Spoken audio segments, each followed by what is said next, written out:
Kristus itu harus tinggal di sorga sampai waktu pemulihan segala sesuatu. Jadi bagi kita Kristus itu tidak akan datang kalau kita belum dipulihkan. Harus dipulihkan segala sesuatu. Haleluya saudaraku. Inilah pergumulan kita yang kita hadapi sekarang, bukan sesama manusia. Biarpun kita ini ya ada disebut jemaat, ada disebut gembala, bukan itu.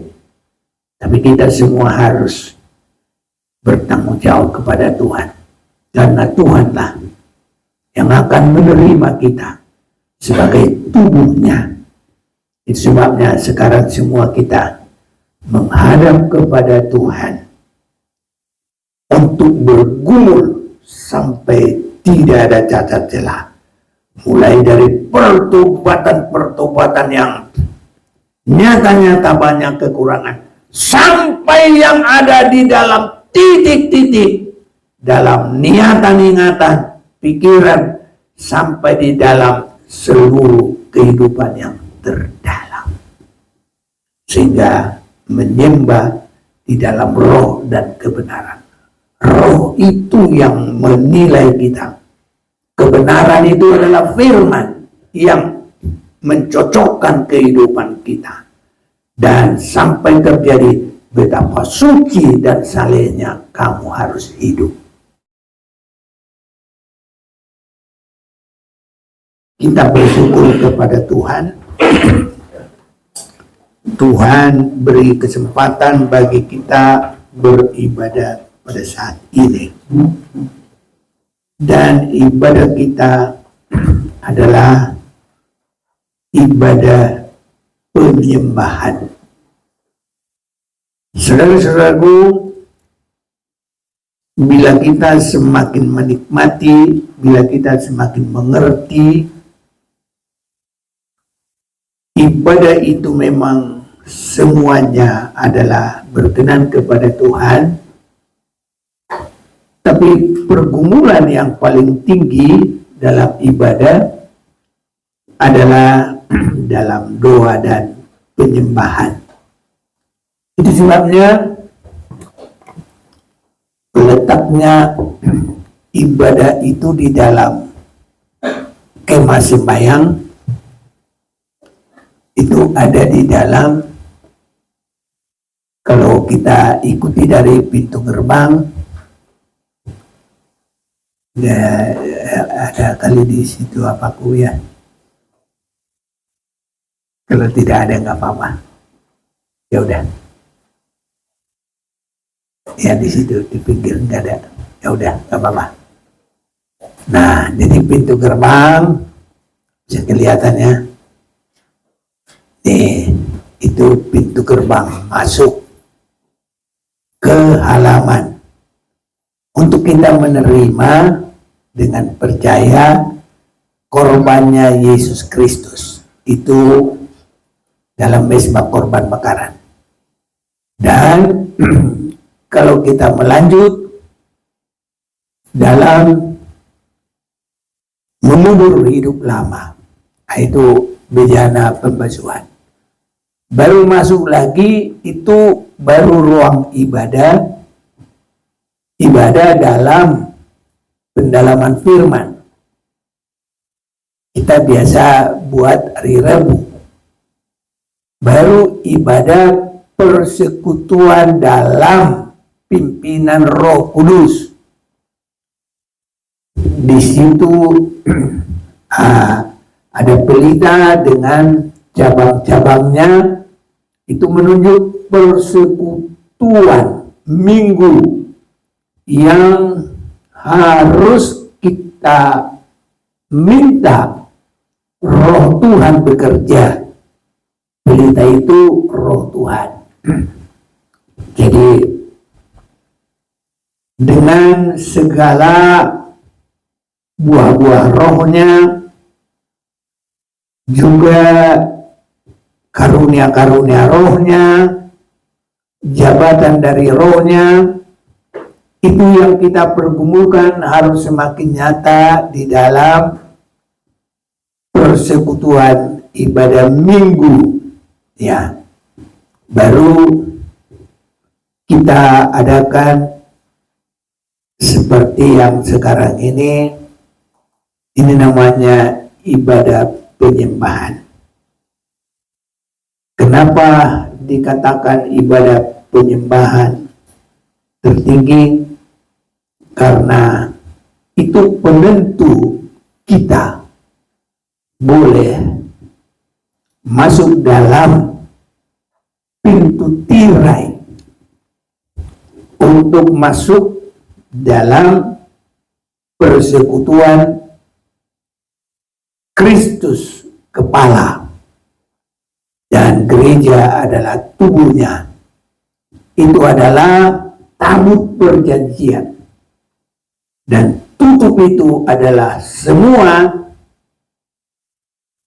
menunjuk kepada Allah Bapa satu kerub, Roh Kudus satu kerub, dan tutup itu sendiri yang langsung menutup tabut itu, peti itu adalah hidup Yesus, sedangkan peti itu adalah umat-umat Tuhan yang sudah mengalami kemenangan tadi dari mesbah dupa. Itu doa penyembahan. Itu sebabnya saudara-saudaraku, semakin kita mengerti, harus semakin menggumuli doa penyembahan biar kita boleh menang. Ada apa di dalamnya? Kita akan semakin memperhatikan. Di dalam Kisah Rasul pasal 3, saya mau mengajak kita memulai dari ayat 19.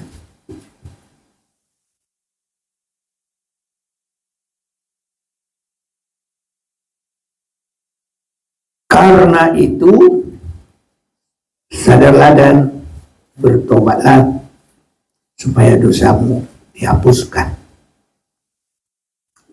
20. Agar Tuhan mendatangkan waktu kelegaan dan mengutus Yesus yang dari semula diuntukkan bagimu sebagai Kristus.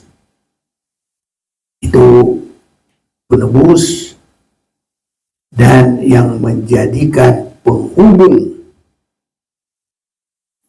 bagi kita. Kristus itu harus tinggal di sorga sampai waktu pemulihan segala sesuatu seperti yang difirmankan Allah dengan perantaraan nabi-nabi yang kudus di zaman dahulu.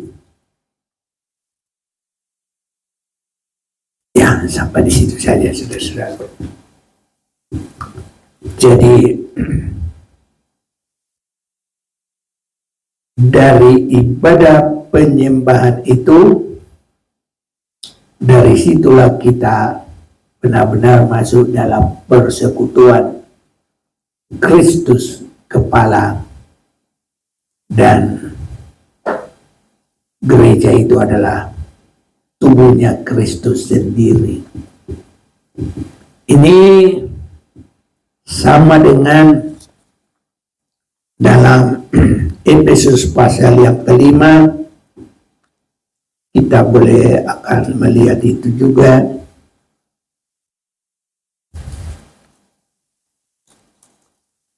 Efesus pasal yang kelima,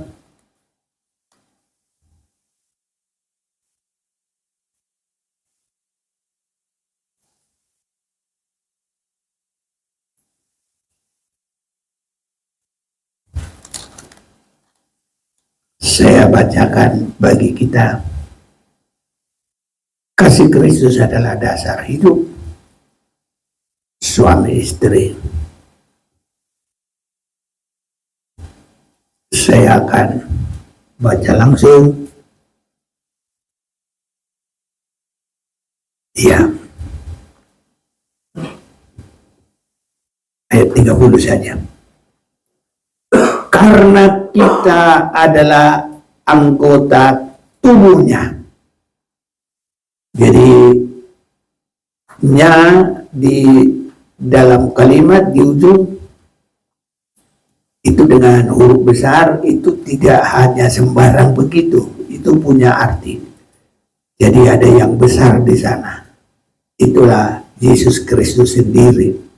Jadi kalau saya terjemahkan begini, karena kita adalah anggota tubuh Kristus. Sebab itu laki-laki akan meninggalkan ayahnya dan ibunya dan bersatu dengan istrinya sehingga keduanya itu menjadi satu daging. Jadi ini pertamanya adalah dalam Filipi pasal 2 itu mulai 6, yang walaupun dalam rupa Allah tidak mempertahankan kealahannya, melainkan merendahkan dirinya mengambil rupa manusia. Ini, dan bukan untuk dilayani tapi untuk melayani, sehingga sampai setia sampai mati tersalib.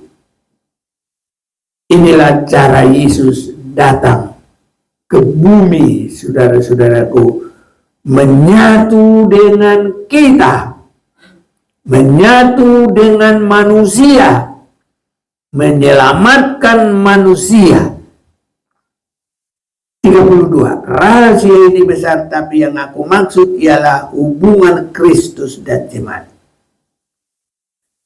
Ini saudara-saudaraku, bagaimanapun juga bagi kamu masing-masing, berlaku kasihilah istrimu seperti dirimu sendiri, dan istri hendaklah menghormati suaminya. Jadi disinilah hubungan yang tertinggi dengan Tuhan. Ada penebusan dan ada pengangkatan dari Tuhan bagi gereja yang sudah ditebus. Dan itu tidak hanya ditebus, tidak hanya dibiarkan, tapi dia diangkat. Kristus kepala, gereja itu adalah tubuhnya. Jadi Kristus tidak sembarang di mana-mana, tapi dia adalah di atas daripada tubuh dan sudah menyatu. Saudara-saudaraku, dalam doa penyembahan itu yang harus kita gumuli supaya terjadi. Bagaimana itu bisa terjadi?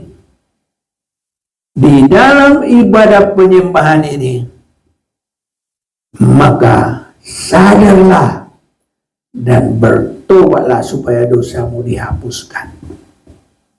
Jadi di dalam penyembahan yang kita koreksi adalah kelemahan-kelemahan untuk mendapat pengampunan, untuk kita mengadakan perbaikan sehingga sampai benar-benar habis tuntas. Tidak ada yang memisahkan kita dari Tuhan. Dia kepala, kita adalah tubuh. Jadi apa yang memisahkan itu? Adalah dosa. Sebabnya Yesaya pasal yang ke-59 kita boleh membaca ini.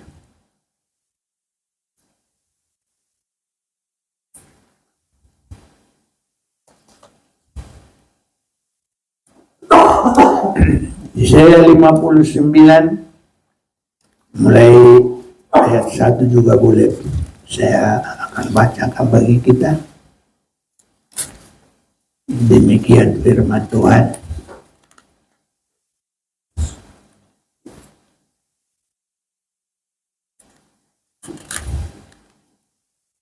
Ya.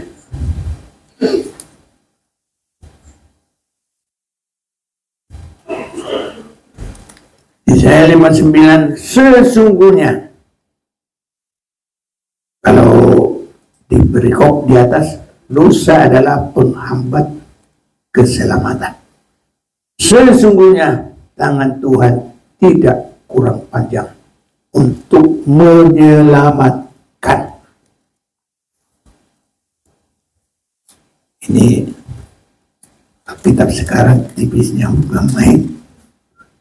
Dan pendengarannya tidak kurang tajam untuk mendengar, tapi yang merupakan pemisah antara kamu dan Allahmu ialah segala kejahatanmu, dan yang membuat dia menyembunyikan diri terhadap kamu sehingga ia tidak mendengar ialah segala dosamu. Jadi gereja harus sampai menyatu sebagai seorang kepala dengan tubuh. Itulah persekutuan yang dikehendaki oleh Tuhan, dikerjakan oleh Tuhan, dan sebagai inti dari keselamatan itu, sampai kita menyatu dengan Dia, Kristus sebagai kepala, kita adalah sebagai tubuh. Itu sebabnya mengapa ibadah doa penyembahan itu adalah yang tertinggi. Di dalam doa penyembahan ini, kita tidak terlalu harus mencari dan meminta lagi kebutuhan-kebutuhan biasa yang lain-lain di bumi ini. Tapi dalam penyembahan yang harus diperiksa, jangan ada pemisah antara kita dengan Tuhan. Dan pemisah itu kita sudah lihat adalah dosa. Itu sebabnya dalam penyembahan yang tertinggi. Kenapa yang tertinggi? Karena terus hanya koreksi mendalam pikiran, niatan, ingatan, semua kehidupan kita harus semakin dikoreksi. Apa kekurangan, apa dosa di dalamnya, harus semakin diperdamaikan, harus semakin diperdamaikan sampai benar-benar tidak bercacat celah. Ini saudara-saudaraku, isinya doa penyembahan. Itu sebabnya doa penyembahan adalah ibadah tertinggi, karena itu langsung membuka pintu tirai supaya persekutuan itu adalah persekutuan yang lengkap dalam suasana tabut. Tabut itu yang paling bagian bawah itu adalah menunjuk gereja, tutupnya itu adalah menunjuk Yesus Kristus. Di atas tutupan itu ada dua kerub, itu menunjuk Allah Bapa dan Allah Roh Kudus. Jadi terjadilah persekutuan.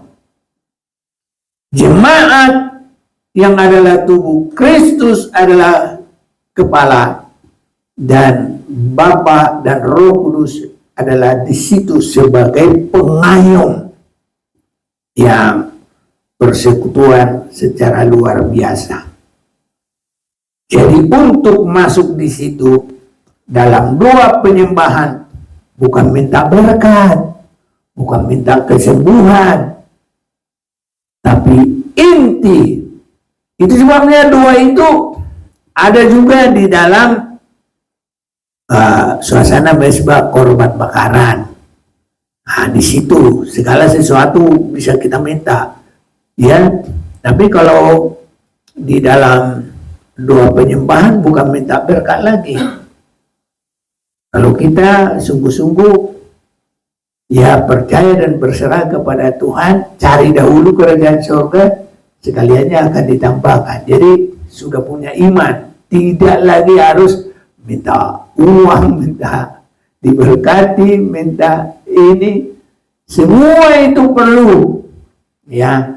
Tapi kalau di dalam doa penyembahan, yang kita cari adalah persekutuan dengan Yesus sebagai kepala, dan Bapa dan Roh Kudus sebagai pembela, pengayom yang ada di sana.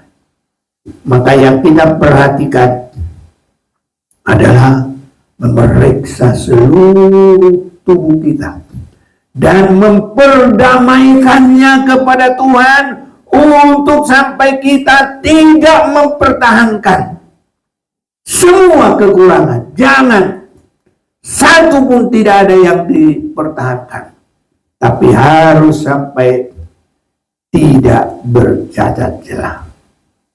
Ini cara kita bersekutu dengan Tuhan, menyongsong kedatangan Yesus dan menyatu dengan Tuhan dalam kerajaan 1000 tahun dan selanjutnya untuk masuk di Yerusalem baru. Sehingga saudaraku, kalau kita untuk melewati atasnya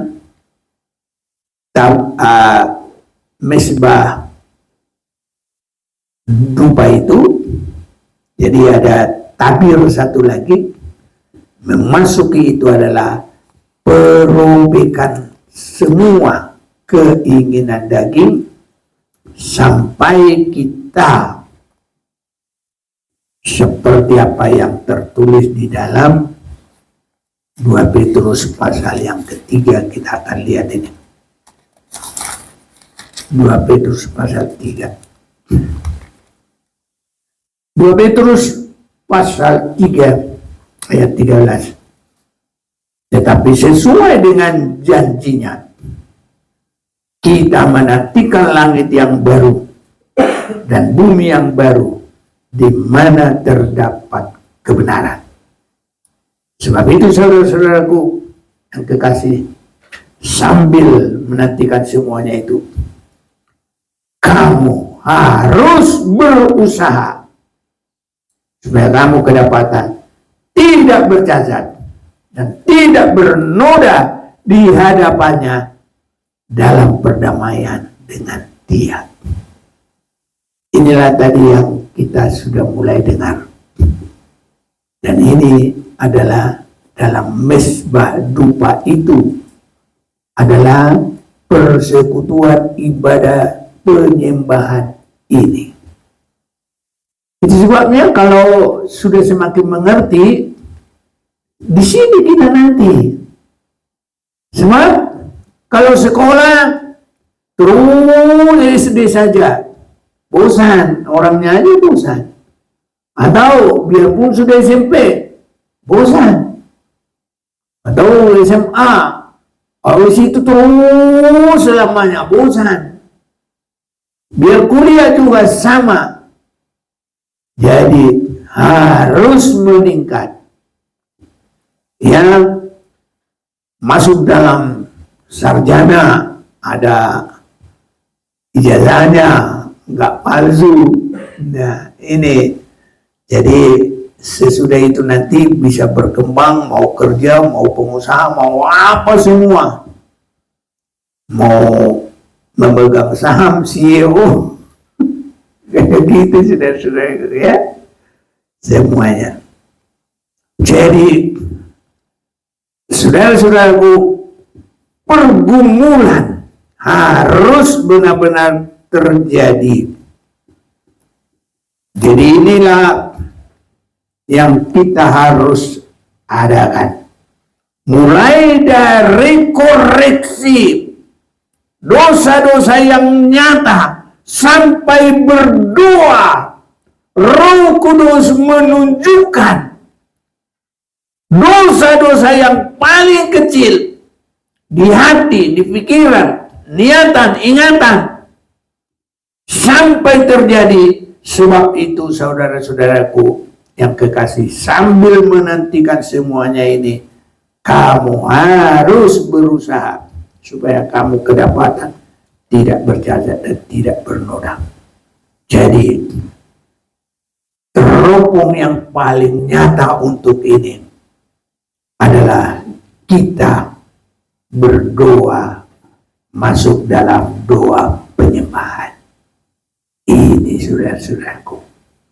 Jadi di dalam hal ini bukan lagi hanya pribadi kita, tapi kita sudah minta teropong dari firman Tuhan, teropong dari Roh Kudus.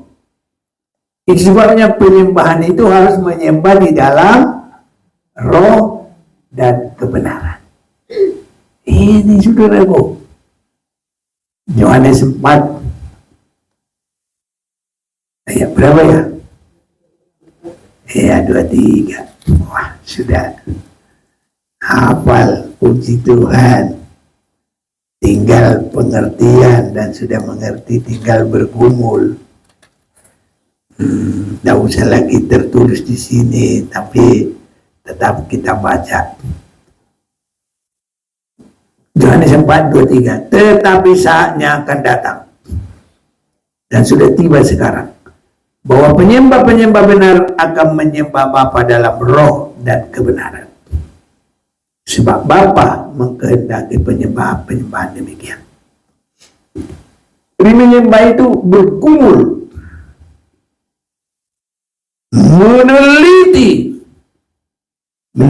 menelisik, semuanya ada sama, ada hubungannya ya.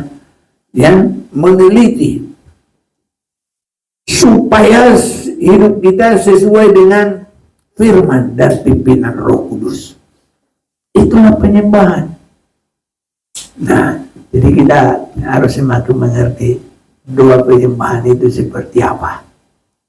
Nah, itu sebabnya disebut ya, menyembah di dalam roh dan kebenaran. Tetapi awal sekali adalah apa yang kita sudah baca tadi, Kisah Rasul pasal yang ke-3 ayat 19. Itu awal sekali. Karena itu sadarlah dan bertobatlah, supaya dosamu dihapuskan, dan meningkat lagi teropong dari firman Tuhan, meningkat lagi teropong dari Roh Kudus, sampai kita menyembah di dalam roh dan kebenaran. Baru itu nanti akan membuka pintu tirai. Dan pintu tirai adalah membuka persekutuan Yesus kepala, Bapa surga dan Roh Kudus, pembela, penuh dengan perdamaian. Ini saudara-saudaraku. Itu sebabnya harus semua sadar, memperhatikan, jangan biarkan sedikit noda pun. Itu pergumulan kita. Kalau belum pergumulan ke sana, rohani tidak bisa meningkat. Kedekatan kepada Tuhan tidak bisa. Karena tidak bisa dibohongi. Dosa itu adalah apa? Pemisah. Ya, tadi dalam saya lihat 59, tadi saya bilang berapa? Salah ngomong. 59 ayat 1 dengan 2. Dosa itu adalah pemisah. Tidak bisa dibohongi, harus sedikit pun harus kita selesaikan. Karena disebut di dalam roh dan kebenaran, tidak ada ikatan. Dan betapa suci dan salehnya. Ini harus semakin terjadi, saudaraku. Kiranya kita boleh semakin pasrah dan berserah kepada apa yang Tuhan bimbing bagi kita. Ini saudaraku, sekali kita sudah beribadah, sekali kita sudah semakin mendengar firman, sekali kita sudah mengerti, Tuhan akan pimpin terus sampai semua firman itu terbuka. Dan saya yakin kepada kita semua, Tuhan sudah mulai membuka semuanya. Sehingga benar-benar kita tidak ada lagi halangan yang menghalangi kita boleh masuk. Tinggal bagaimana hati kita, mau atau tidak. Nah, ini saudara-saudaraku, sama seperti Rahel yang dipinang oleh Eliezer. Maukah engkau ikut untuk menemui, apa dia bilang, Tuhanku? Maka dijawab, mau. Ini saudaraku, jadi kita ini sekarang ini caranya mau, buang semua pemisah. Maukah kita meninggalkan semua? Atau dimulai karena itu sadarlah dan bertobatlah supaya dosamu dihapuskan. Haleluya. Agar Tuhan mendatangkan waktu kelegaan ini dan mengutus Yesus yang dari semula diuntukkan bagimu sebagai Kristus. Kristus itu nanti akhirnya apa? Kristus adalah kepala. Haleluya. Ya, Kristus kepala, ke situ sasarannya. Kristus itu harus tinggal di surga sampai waktu pemulihan segala sesuatu. Jadi bagi kita Kristus itu tidak akan datang kalau kita belum dipulihkan. Harus dipulihkan segala sesuatu. Haleluya, saudaraku. Inilah pergumulan kita. Yang kita hadapi sekarang bukan sesama manusia. Biarpun kita ini ya ada disebut jemaat, ada disebut gembala, bukan itu. Tapi kita semua harus bertanggung jawab kepada Tuhan. Karena Tuhanlah yang akan menerima kita sebagai tubuhnya. Itu sebabnya sekarang semua kita menghadap kepada Tuhan untuk bergumul sampai tidak ada cacat celah. Mulai dari pertobatan yang nyata-nyata banyak kekurangan, sampai yang ada di dalam titik-titik, dalam niatan-ingatan, pikiran, sampai di dalam seluruh kehidupan yang terdalam. Sehingga menyembah di dalam roh dan kebenaran. Roh itu yang menilai kita. Kebenaran itu adalah firman yang mencocokkan kehidupan kita. Dan sampai terjadi betapa suci dan salehnya kamu harus hidup. Marilah kita menghadap hadirat Tuhan. Kita mau datang menghadap tahta hadirat Tuhan.